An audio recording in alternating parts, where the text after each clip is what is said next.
What's going on, everybody? Josh Callaway alongside James D. Jackson, Sooners Illustrated, and 24/7 Sports at the stadium in Norman, where Oklahoma is 5-0. The Sooners took care of business on Saturday, shutting out Kent State 44-0. They finally got their shutout. You and Tom called it on the game preview on Friday.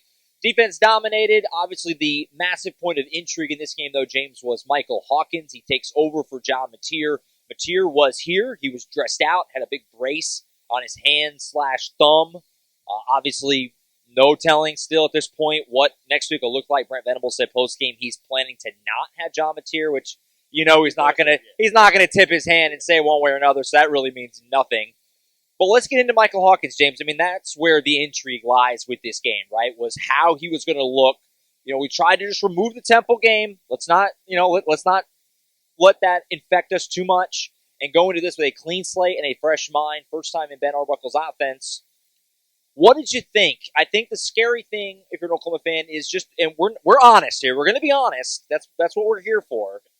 It kind of looked the same, did it not? It looked the same, like some good things, but some things that are kind of like, there's. What did you think? I'll let you dive in. What did you think? Yeah, I think it was an up and down performance for Hawkins. You didn't know what you were going to get going against a team like Kent State, but you wanted to see the execution and just the attack be there for Michael Hawkins. And in some areas it wasn't. Like, but we saw him throw a deep ball across the field to Yvonne Carry-On, which was great. Yeah. That was one of the better throws of the night for him. But he had a couple that were just a little off. Even when he threw it to Javonte Gibson, who got his first catch of the season, it was a high pass on a 5-yard hook route. Like, it should just be a very easy a completion for him, and it wasn't. So it was up and down for him overall. I think he ran when he needed to run, so that part was good. But I think the throw accuracy and all that needs to be there a little bit more, just to have confidence in him going forward, like into next season. If you want to be him to be the QB1 for your team, you have high expectations in Oklahoma. He's got to do a lot better than that, I think, overall. So up and down overall for me is how I see it. What you think? Yeah, I agree. I don't want to misrepresent. I don't think he played poorly. Yeah. I don't think he was bad. It just, if you're going to go beat Texas, and I know Texas played, they lost today in the swamp, and we'll get to that, and we'll talk about that all week, obviously. But you just were hoping a little more, I think. I think you're hoping a little more, a little sharper. Like you said, just kind of inaccurate. Just missed some guys. They just, and you're not like you're expecting the offense to look the same as you do with John Mateer in there. That's an unfair ball. Mateer is older. He's been Arbuckle's system. He's played a lot more games than Michael Hawkins. But it just, in a lot of ways, it kind of looked a little bit like last year, which was, not bad. Use the legs. He's very athletic. A couple nice throws. Like you said, he had the touchdown to Satania was kind of an ill-advised throw, but it worked out. It was a heck of a play still at the end of the day. But then there was, the deep ball to Keontez Lewis where he hits the wall with, thoughts with Keontez, by the way, very scary play. Sounds like mostly good news there, which is great to hear. But that was an overthrow on a deep ball. There was some other ones, go ahead.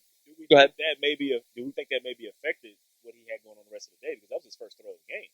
Yeah. Like, that was get the yips, some of the baseball terms, things like that. I'm sure he was juiced early, too, part of the overthrow. John Mateer was that way in the opener as well. You step in, it's easy to have the adrenaline pumping.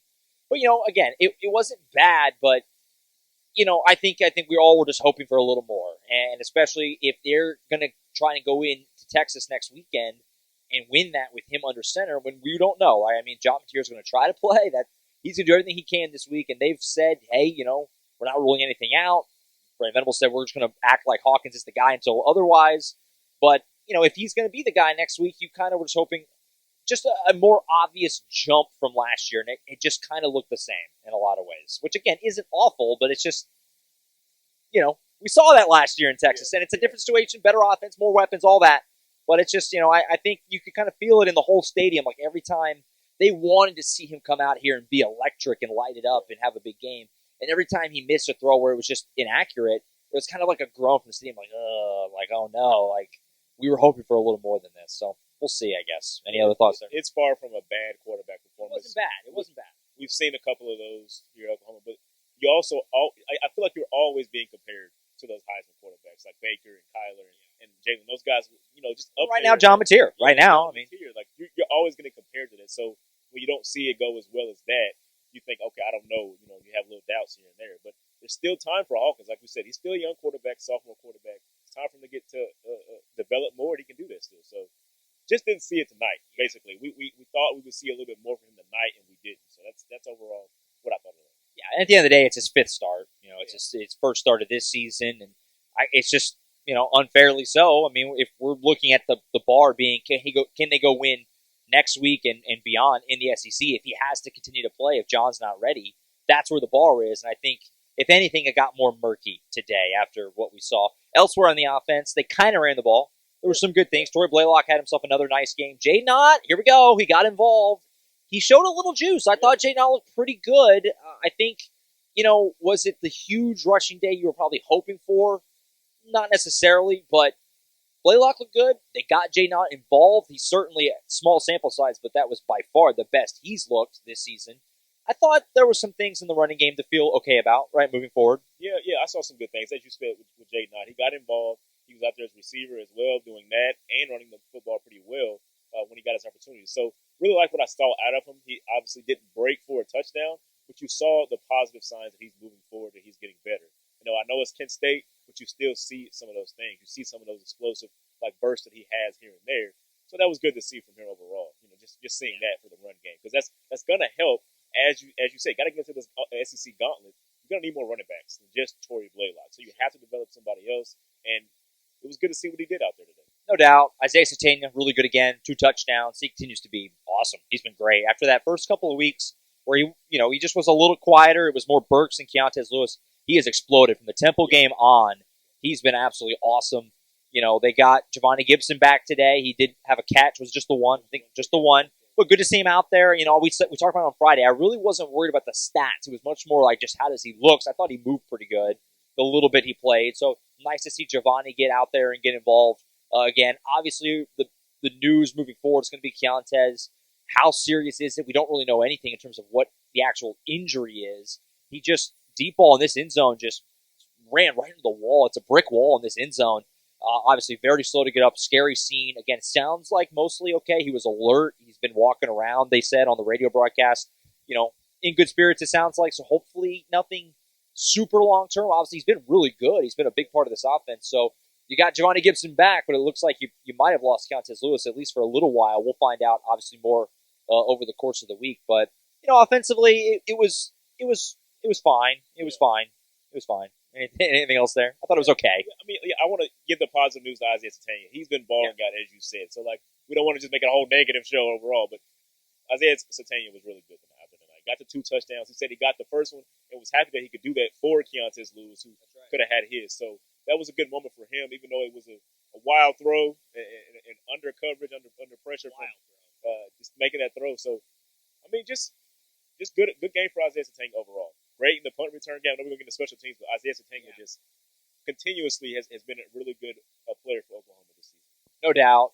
Cade Helms also, shout out, got in the end zone again in this game. That was a really good play design by Ben Arbuck. He was wide open. That was nice. We've been talking a lot about the guys that are coming back from injury this season. We have not mentioned Cade Helms. He was really good in fall camp before he hurt his hand. Yeah, apparently he was like one of the leaders. Maybe the leader for that spot over Jaren Kanak. So surprising for what he was able to come back and do this and score a touchdown, really pretty much on his first catch of the season. Yeah. That was nice. Again, the play design there was real slick. He kind of snuck out, and he was all alone. Hawkins able to float it into him. It was a nice play. Hawkins read that one well, so I'm going to give him his props on that. He read that well because it's either a handoff or a throw on that one. He did the right action there, so good for Hawkins. Yeah, no doubt. Defensively, nothing new to cover here. Defense is awesome. They dominated this game. As we thought they might. Jaden Jackson, Dominic Williams were held out. It was a purely precautionary, if anyone's got something nagging, no point in pushing it. David Stone was everywhere again. He is a monster behemoth. He is playing really good football right now. Good to see Eli Bowen get back out there and play some football in this game. Defense was really good. They got their shutout finally. I asked David Stone about his performance. You led the team in tackles, and you look really great out there. What do you grade it as? He said B+. I like it. Keep himself humble. He's talking like a coach out there. He was like, I had this play. I could have did this. I could have got a safety. So I want to do better than that. I was like, you look pretty good to me overall. So pretty funny comment from him. B+ is what he graded it, but that was a phenomenal performance from him. It was a great performance. That's another guy that's been stacking games, positive games so far. And so really good to see him play this well right now. So he's playing really good football. That D-line is awesome. Nothing we didn't already know. They did finally get their turnover. They got 2 today. R. Mason strip sack, Grayson Halton scoop and score for the first one of the season. Grayson Halton, that was awesome. Yeah. Big man touchdown. He almost had the big man touchdown in Philly a few weeks ago. He got it today. Jaden Hardy also got an interception, so they got off the mat finally. They got 2 turnovers today, and yeah, the scoop and score. The Grayson Halton Selly was awesome. Yeah, Grayson said he had told David Stone, "I got to get it in the end zone after that Temple thing." So that was what he's been banking on, finally trying to get that touchdown, and he got it. So he kind of spoke it into existence. He got another opportunity for it, so that was pretty fun. No doubt. So defense gets their shutout finally. They played great. Kent State couldn't do anything. 17 rushing yards is where Kent State ended up today. 5 more sacks. Defense is awesome. Nothing we didn't already know. They dominated this game as expected. You touched on special teams. Great day for special teams. Tay Sandell, OU's got a kicker, man. I mean, he made 3 kicks, including a 50-plus yarder. We have a lawnmower coming by here in a second, by the way. Oh, he did an L turn for us. Tay Sandell, really good. Grayson Miller, that great punt where he pinned Kent State back at the 1. Like you mentioned, Satania in the punt return game. He continues to be electric. Special teams, man, this might be, I don't want to get too hyperbolic, but Miller, Sandell, that's as good of a punter-kicker combo as OU's had in a while. Those guys are both really playing well. That's so crazy because I think the first game we were talking about how special teams. It was Michigan even. Michigan game, and it wasn't there.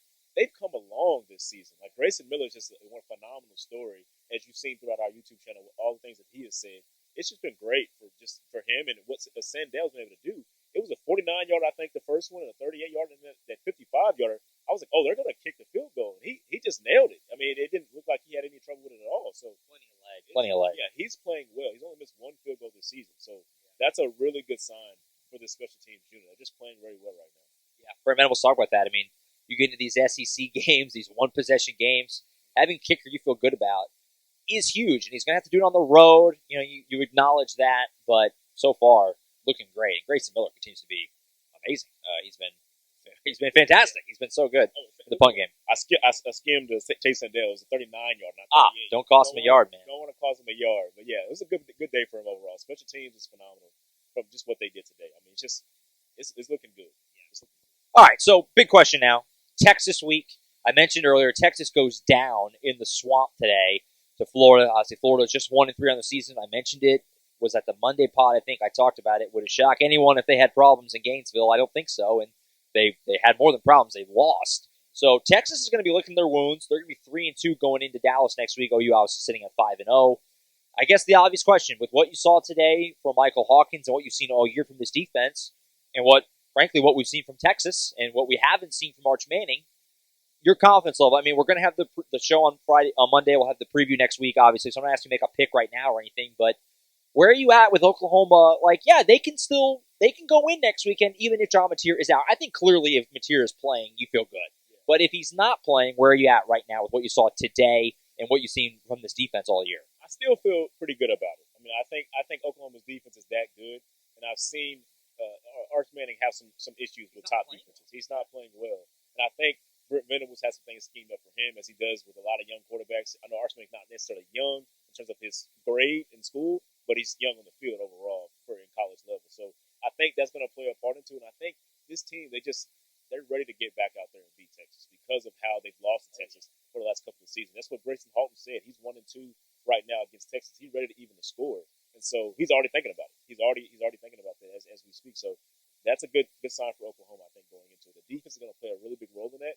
And I think, as we said, the offense has to be average. If the defense is going to play this good, the offense has to be average. And I think they can do that even with Mahomes out there. So I agree. I mean, you saw the way that they responded in 2023 after 2022, one of the better games of the Brent Venables era, that game in 23.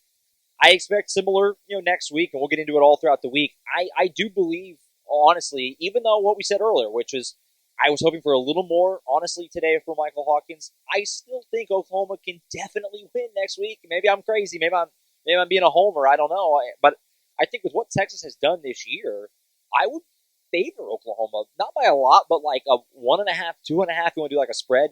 Even if John Mateer's out, I think with the way the defense is playing right now, Texas has just not shown enough offensively.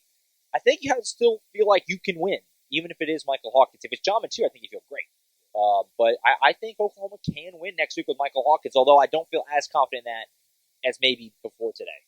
Or maybe with what Texas did, it kind of washes out about the same. I don't know. But I think they can win. I do. I honestly do. Yeah, I mean, Texas has 2 losses now. So, there's a blueprint. Again, they played 2 real teams and lost. Yeah,